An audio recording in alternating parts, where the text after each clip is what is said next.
축복합니다. 우리 옆에 있는 분하고 한번 이렇게 인사하겠습니다. 인사하겠습니다. 네, 사이좋게 지냅시다.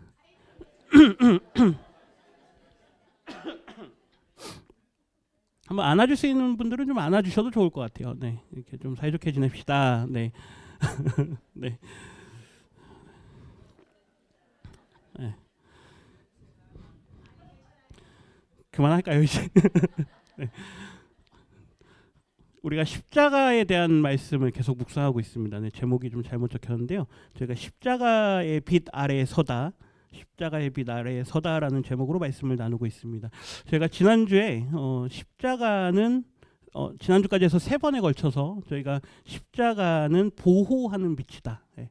우리가 민수기 21장 광야에서 노뱀 사건 그 이야기를 가지고 바라보라 했죠. 바라보는 자에게 하나님을 바라보고 하나님을 의지하는 자에게 하나님께서 보호와 구원의 은혜를 주신다.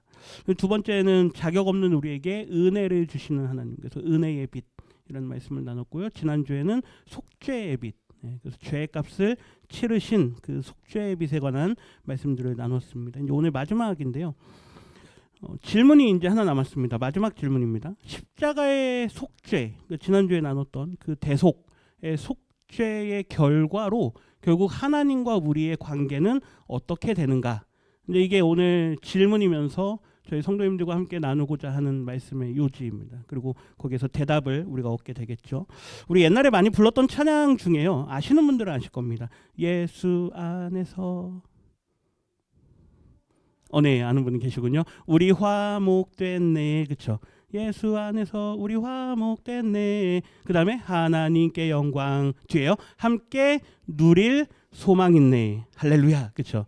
이런 찬양이 있었는데 이 가사가 잘 한번 보세요. 예수 안에서 우리가 뭐 됐다? 화목됐다. 예. 그러니까 화목됐다는 건 사이가 좋아졌다는 이야기예요. 누구 안에서요?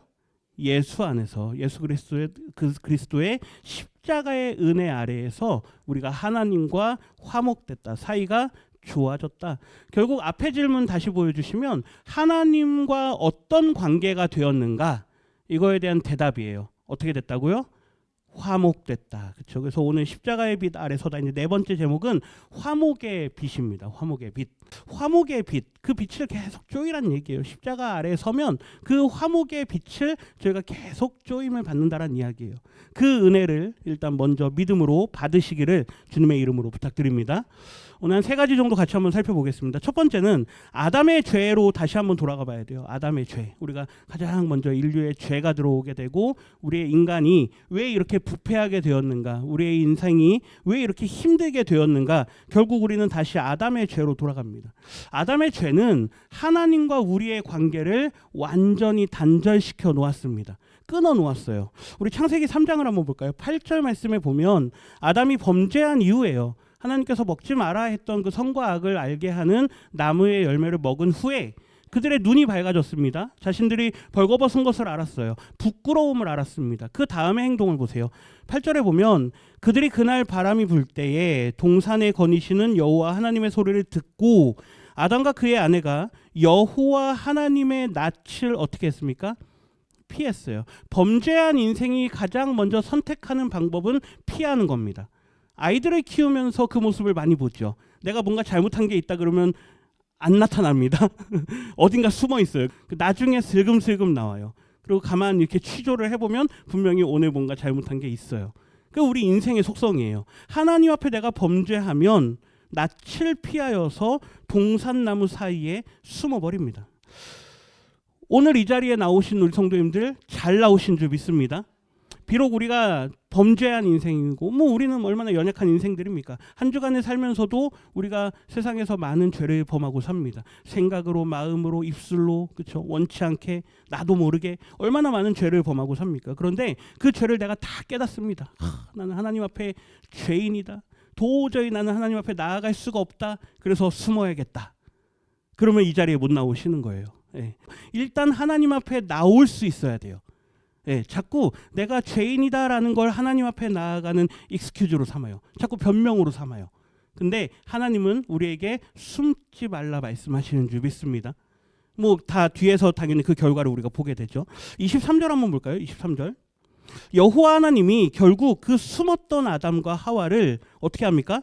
에덴 동산에서 내보냅니다. 이 살라흐라는 게 이렇게 보내는 거예요. 보내는 거. 23절에서는 어조가 조금 부드러워요.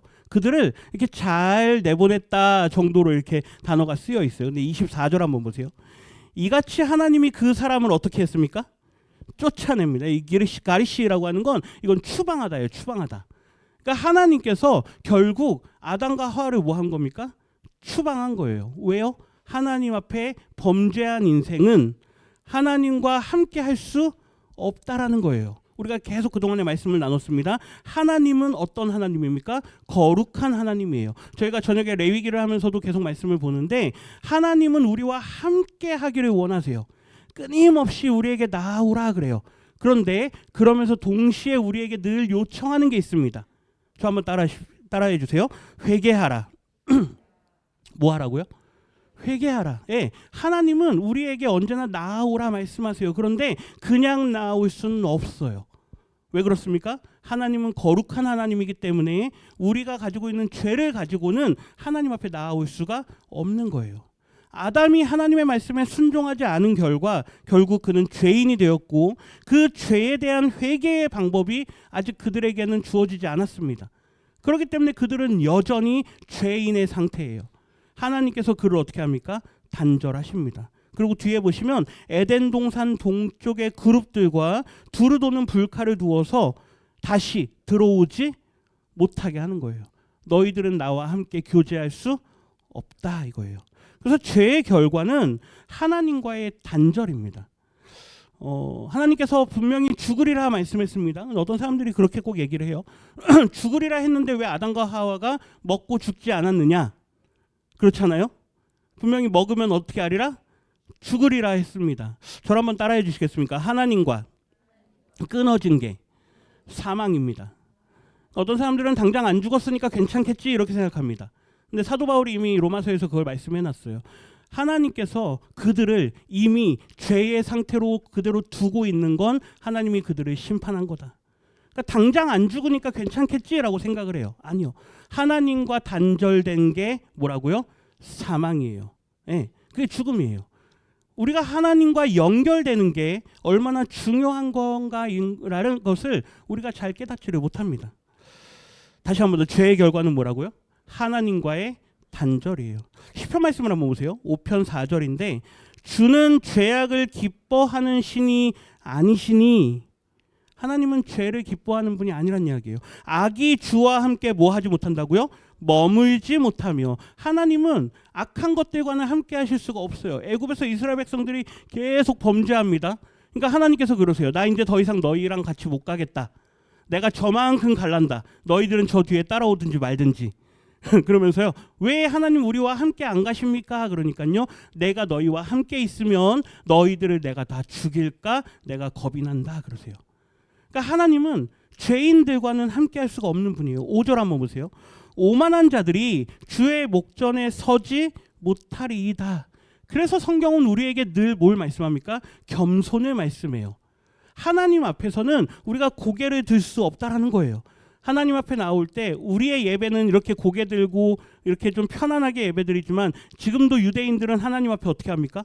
엎드려요. 땅에 머리를 대고 하나님 앞에 고개를 들 수가 없는 거예요. 그게 예배예요. 이사야 59장 한번 보세요. 2절인데요. 오직 너희 죄악이 너희와 너희 하나님 사이를 갈라놓았고 너희 죄가 그의 얼굴을 가리어서 너희에게서 듣지 않으시게 함이니라. 하나님이 우리의 음성을 우리의 기도를 들으시지 않은 이유는 첫째, 하나님이 살아계시지 않으시기 때문이 아니고요. 둘째, 하나님이 우리를 사랑하지 않으시기 때문이 아닌 줄 믿습니다. 다시요. 하나님이 어떤 사람들은 왜 우리의 기도를 들으시지 않으십니까? 그래요. 그러면 대부분의 대답이 어디로 가냐면 하나님은 살아계시지 않은가 봐. 일로 가요. 대답이. 또 두 번째, 하나님은 나를 사랑하지 않으시나 봐. 일로 간다고요. 아니요. 말씀을 보세요. 너희 죄악이 너희와 너희 사이를 뭐했다? 하나님 사이를 갈라놓았다. 하나님과 사이가 좋아야 돼요.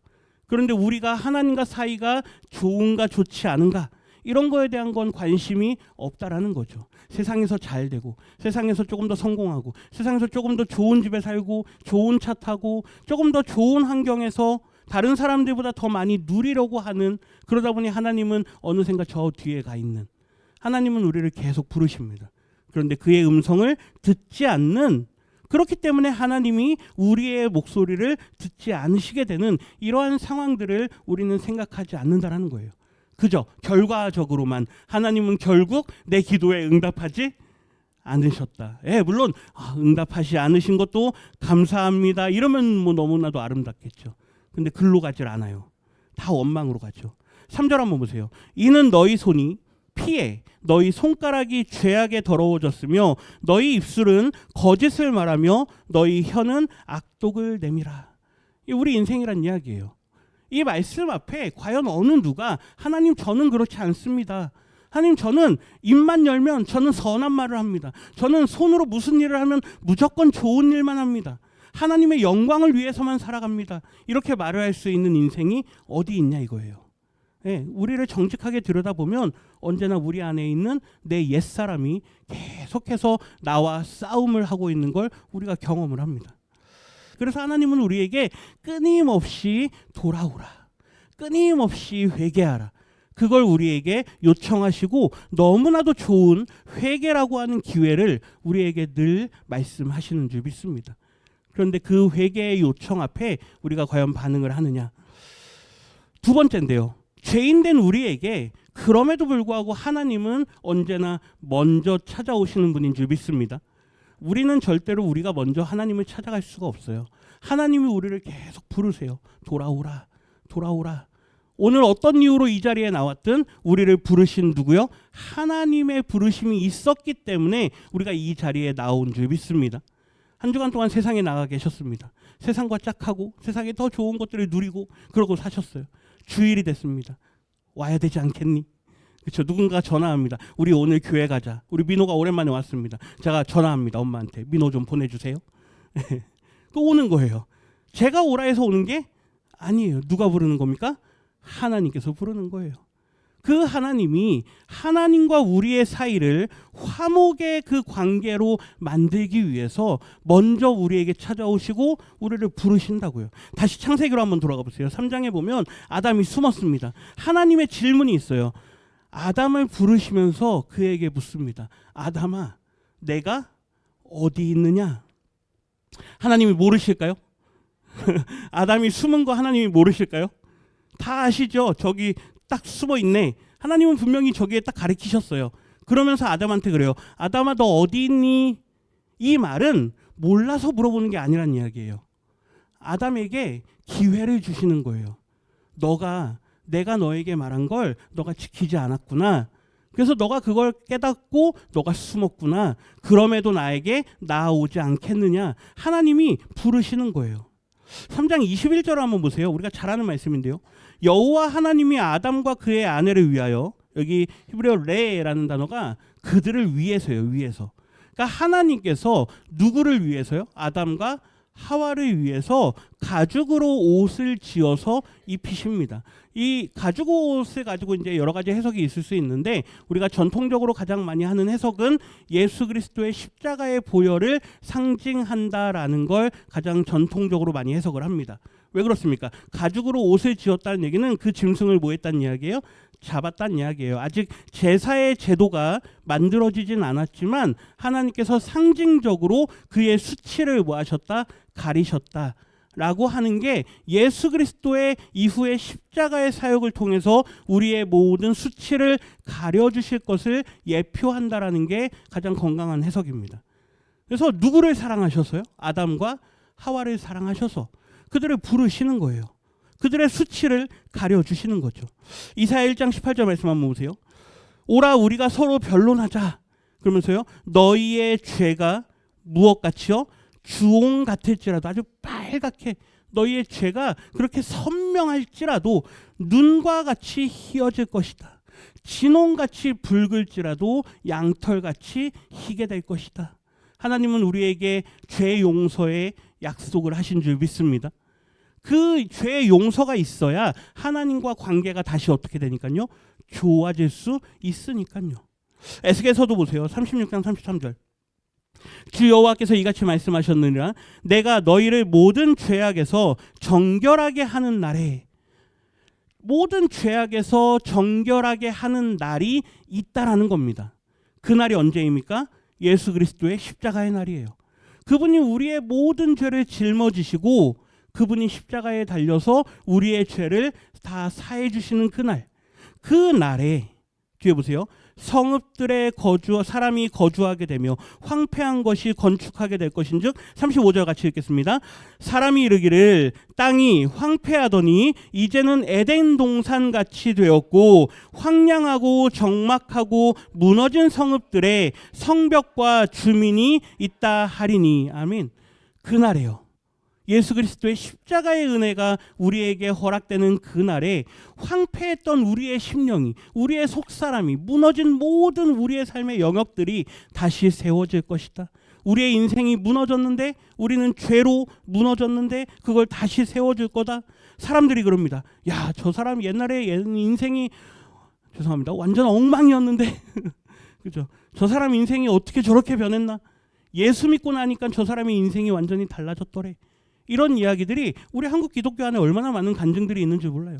예수 믿기 전에는 우리의 인생이 완전히 무너졌습니다. 밑바닥까지 갔어요. 그런데 주님의 은혜로 그가 다시 일어나더니 뒤에 보세요. 이제는 뭐와 같다? 에덴 동산과 같다. 물된 동산과 같다. 얼마나 은혜가 넘치는 땅인지 모른다. 뭐가요? 우리 성도님들의 심령이, 우리 성도님들의 마음밭이, 내 삶의 모든 영역이 은혜가 넘치는 그러한 자리가 된다고요. 황량하고 적막하고 무너진 성읍들의 성벽과 주민이 있다. 사람들이 몰려든다라는 건 그거는 종말의 약속이에요. 그들이 다 흩어졌는데, 죄악으로 말미암아 그들이 다 흩어졌는데 계시록에 보면 마지막에 사람들이 다시 새 성 예루살렘으로 다 들어옵니다. 온 땅에서 들어와요. 하나님의 은혜가 그 자리를 채운다는 이야기죠. 36절 같이 읽겠습니다. 너희 사방에 남은 이방 사람이 나 여호와가 무너진 곳을 건축하며 황폐한 자리에 심은 줄을 알리라. 나 여호와가 말하였으니 이루리라. 아멘. 하나님의 약속은 확실한 줄 믿습니다. 헛된 말을 하는 분이 아니세요. 그분이 한번 내뱉으신 말씀은 반드시 이루시는 분이세요. 나 여호와가 무너진 곳을 건축하겠다. 황폐한 자리에 내가 심겠다. 우리가 여기다가 심은 게 아니고요. 하나님께서 우리를 여기다 심으신 줄 믿습니다. 하나님께서 내 마음밭에 은혜를 심으셨다고요. 하나님께서 내 마음밭에 그분의 사랑을 심으셨다고요. 내가 갖다 심은 게 아니에요.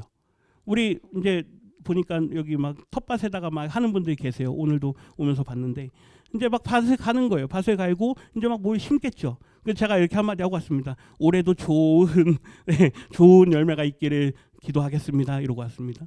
네. 우리는 우리가 우리의 인생의 밭에다 심지만 하나님은 이미 벌써 우리에게 은혜를 심으셨다고요. 그 심으신 은혜가 우리 안에서 풍성한 열매들로 자라게 될 줄 믿음으로 고백하는 저와 우리 성도님들이 되시기를 주님의 이름으로 축원합니다. 예레미야도 한번 볼까요? 예레미야 31장. 제가 지금 읽은 말씀들이 다 새 언약이라는 말씀들이에요. 예레미야 31장 한번 보세요. 31장 31절인데요. 여호와의 말씀이니라. 보라, 날이 이르리니 내가 이스라엘 집과 유다 집에 새 언약을 맺으리라. 아까 이사야, 예레미야, 그 다음에 에스겔 다 새 언약에 관한 말씀들인데 하나님께서 우리와 언약을 다시 맺으세요. 하반절, 32절 하반절만 보세요. 내가 그들의 남편이 되었어도 그들이 내 언약을 깨뜨렸음이라. 계속해서 하나님은 우리하고 함께 하기를 원하셨는데 아담 때부터 우리는 계속 그 언약들을 계속 깨뜨려 옵니다. 33절 상반절 한번 보세요. 그러나 그날 후에 내가 이스라엘 집과 맺을 언약은 이러하니 하면서 하나님께서 우리에게 먼저 찾아오셔서 새 언약을 우리와 맺으신대요. 곧 내가 나의 법을 그들의 속에 두며 그들의 마음에 기록하며. 우리의 마음에 뭘 심으신다고요? 은혜를 심으신다고요. 오늘 이 시간 이 자리 가운데 우리 성도님들의 마음에 하나님의 은혜가 심겨질 줄 믿습니다. 그 새 언약을 심어주시는 거예요. 하반절 보세요. 나는 그들의 하나님이 되고 그들은 내 백성이 될 것이라. 우리가 작년 한 해 동안 계속 말씀을 나눴는데 결국 하나님이 원하시는 건 뭐냐? 우리와 함께 하기를 원하신다. 그리고 하나님은 우리의 하나님이 되고 우리는 그분의 백성이 되고 이게 결국 하나님이 우리 인생들에게 원하시는 거라고요. 시편 103편에 보면 하나님에 대한 하나님의 성품을 노래합니다. 제가 쭉 읽어드릴게요. 8절부터.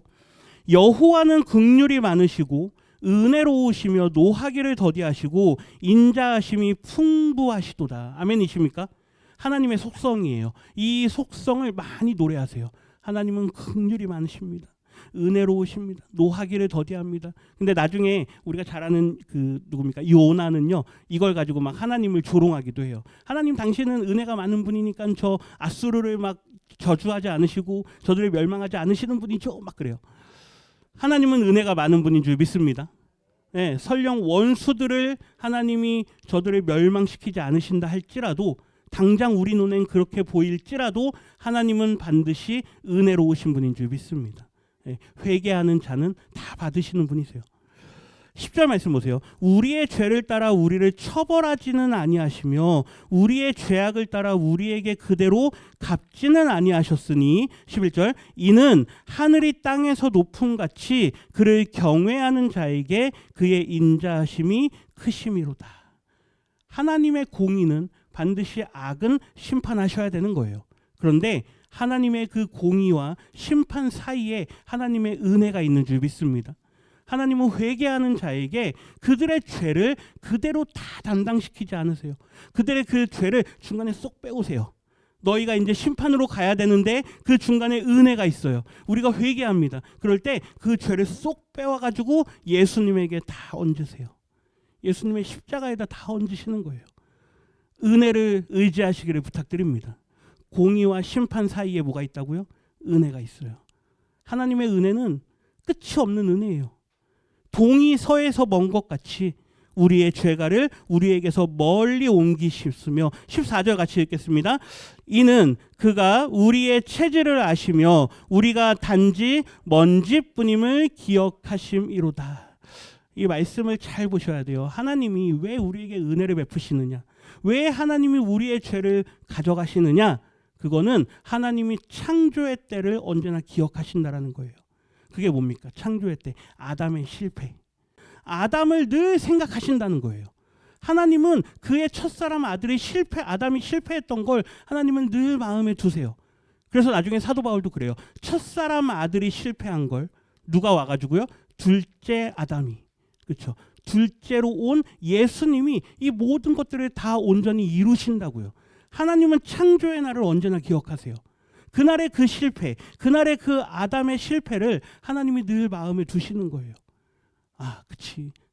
이스라엘이 저들이 늘 내 앞에 배반하고 늘 내 앞에 범죄하는 이유는 언제랑 똑같지?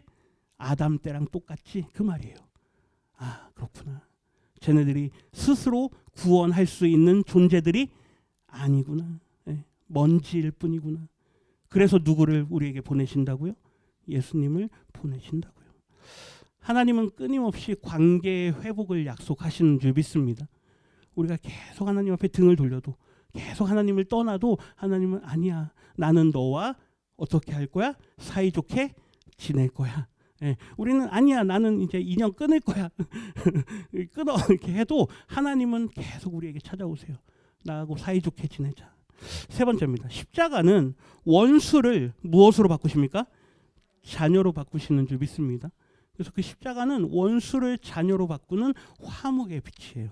우리 오늘 본문 말씀 로마서 보세요. 5장 10절인데 곧 우리가 원수 되었을 때 누구와 원수란 이야기입니까? 하나님과 원수였다는 이야기예요. 원수 되었을 때 그의 아들의 죽으심으로 말미암아 하나님과 화목하게 되었은즉 되었다입니다. 하나님과 우리가 어떻게 되었다고요? 화목하게 되었다. 믿으십니까? 나는 하나님과 사이가 좋습니다. 아멘이십니까? 뭐 때문에요? 예수님의 죽으심 때문에요. 예수님의 십자가 때문에. 이 말씀을 고린도 후서에 보면 사도 바울이 다르게 표현하는데 이렇게 말씀해요. 18절 보세요. 모든 것이 하나님께로서 났으며 그가 그리스도로 말미암아 우리를 자기와 화목하게 하시고, 아까 로마서에서는 예수 그리스도의 그 십자가의 사역을 조금 더 주목하는 거예요. 그런데 고린도후서에서는 하나님의 사랑에 주목해요. 하나님의 적극적인 용서와 하나님의 적극적인 화목하게 하는 사역에 집중해서 말하는 거예요. 모든 것이 누구에게로부터 왔다고요? 하나님께로서. 하나님께서 주도하셨고 하나님께서 이루셨다고요. 그가 그리스도로 말미암아 우리를 자기와 화목하게 하시고 또 우리에게 화목하게 하는 직분을 주셨으니 19절 같이 읽습니다. 곧 하나님께서 그리스도 안에 계시사 세상을 자기와 화목하게 하시며 그들의 죄를 그들에게 돌리지 아니하시고 화목하게 하는 말씀을 우리에게 부탁하셨느니라. 주어가 하나님이에요. 하나님이 하시는 일이에요. 하나님께서 예수 그리스도 안에 거하셔서 세상을 누구와요? 하나님과 화목하게 하셨다. 아주 독특한 표현이에요. 하나님께서 누구 안에 들어가셨다? 예수 그리스도 안에. 네. 물론 예수님도 내가 그 안에 그가 내 안에 이 말씀을 하셨지만 사도 바울도 하나님께서 누구 안에요? 예수 그리스도 안에 거하셔서 자기와 하나님과 세상이 화목을 이루게 하셨다. 그리고 그 일에 우리도 부르셔서 우리도 세상이 하나님과 화목을 이루게 하셨다. 그러니까 예수님을 전하고 복음을 전하는 것도 놀라운 사역이고 아주 중요한 사역이지만 그들이 하나님과 사이가 좋아지게 하는 그 사역이 우리가 감당해야 되는 사역인 줄 믿습니다. 우리가 그들을 위해서 십자가에 질 수는 없어요. 그러나 그들에게 사랑을 베풀 수는 있는 줄 믿습니다. 그들에게 하나님의 사랑을 계속 보여주는 거예요. 에베소서 한번 보세요. 2장 13절. 이제는 전에 멀리 있던 너희가 그리스도 예수 안에서 그리스도의 피로 어떻게 됐다? 가까워졌다. 16절. 원수된 것을 뭐로 소멸하셨다? 십자가로 소멸하셨다. 골로새서도 보세요. 1장 20절. 그의 십자가의 피로 무엇을 이루사? 화평을 이루사. 끝에 그로 말미암아 자기와 어떻게 해요? 화목하게 되기를 기뻐하심이라. 예수님의 십자가의 그 공로로 우리를 하나님과 사이가 좋아지게 된 것을 하나님이 너무나도 기뻐하셨대요. 22절. 이제는 그의 육체의 죽음으로 말미암아 화목하게 하사. 예수님의 십자가의 의미가 뭐냐? 결국 우리의 죄를 속하고 아까 은혜 전주에도 했었고 우리가 하나님을 의지하는 그런 보호의 빛도 다 되는데 결과적으로 이 모든 사역의 끝에 우리에게 얻어지는 유익은 뭐냐? 저 한번 따라해 주세요. 하나님과 사이가 좋아졌습니다. 사이 좋으십니까? 예전에 어떤 목사님이 그러더라고요. 사이가 좋으면 자꾸 말한대요. 대화한대요. 대화하는 게 뭡니까? 기도하는 거예요. 사이가 안 좋으면 대화합니까? 안 하잖아요. 사이가 좋으면 자꾸 자랑한대요. 자랑하는 게 뭡니까? 전도하는 거예요. 예수님을 자꾸 전하는 거예요. 하나님을 전하는 거예요. 그리고 자꾸 주려고 한대요. 주는 게 뭐 하는 겁니까? 뭐 섬기는 거예요. 뭐 하나님 앞에 헌금을 하든 아니면 교회 성도님들을 섬기든 자꾸 주려고 한대요. 누구와 사이가 좋으니까요? 하나님과. 만약에 나는 하나님과 기도를 안 한다. 하나님과 소통을 안 한다. 그러면 하나님과 사이가 안 좋은 겁니다. 네. 만약에 내가 자랑을 안 한다. 그럼 하나님과 사이가 안 좋은 겁니다. 네. 만약에 내가 섬기는 게 없다. 그럼 하나님과 사이가 각자 알아서 잘 적용해 보십시오. 그리스도 안에서 그리스도 예수 안에서 누리는 화목의 유익. 시간이 좀 많이 갔는데 이 결론만 읽고 마치겠습니다. 우리 로마서 5장 10절 하반절 한번 보세요. 화목하게 하게 된 자로서는 더욱 그의 살아나심으로 말미암아 무엇을 얻는다? 구원을 얻는다. 이게 첫 번째 유익이에요. 우리가 첫 번째 누리는 유익은 구원을 얻는다. 두 번째 누리는 유익은 11절입니다. 하나님 안에서 우리가 어떻게 된다고요? 기뻐하느니라. 즐거워하느니라. 우리에게 구원의 은혜와 그 즐거움과 기쁨의 은혜가 우리가 예수 그리스도의 십자가의 빛 아래서 우리가 누릴 수 있는 유익인 줄 믿습니다. 그러니까 유익은 누리시는 거예요. 아까 함께 누릴 소망 있네. 그렇죠? 함께 누리는 거예요. 그걸 누리지 못하면 결국 교회만 왔다 갔다 하는 종교 생활하고 마는 겁니다. 예수님은 우리에게 종교인되라 말씀하지 않으세요. 결론입니다. 한 문장만 읽고 마치겠습니다. 십자가의 빛은 같이 읽습니다. 십자가의 빛은 하나님과 우리의 관계를 완전히 회복시키는 화목의 빛입니다. 아멘이십니까? 십자가의 빛 아래에 서서 우리를 화목하게 하시는 그 주님의 은혜 아래 날마다 거하실 수 있는 저 우리 성도님들 되시기를 주님의 이름으로 축원합니다.